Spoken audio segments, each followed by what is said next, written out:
Yung pakikipagrelasyon ay isang seryosong bagay. Ang ilan ay binagayabang to at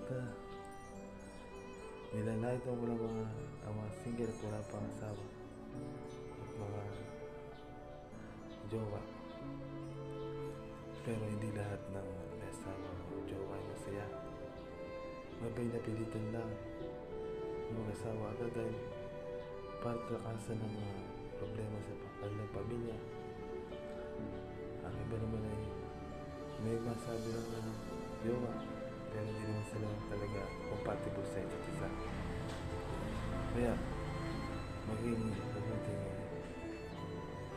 anak o kapatid muna sa inyong pamilya bago kayo umulay sa tahimik at ayusin muna baguhin muna ang masamang ugali na makaapekto kapag kayo ay nakipagrelasyon na o lumagay na sa tahimik.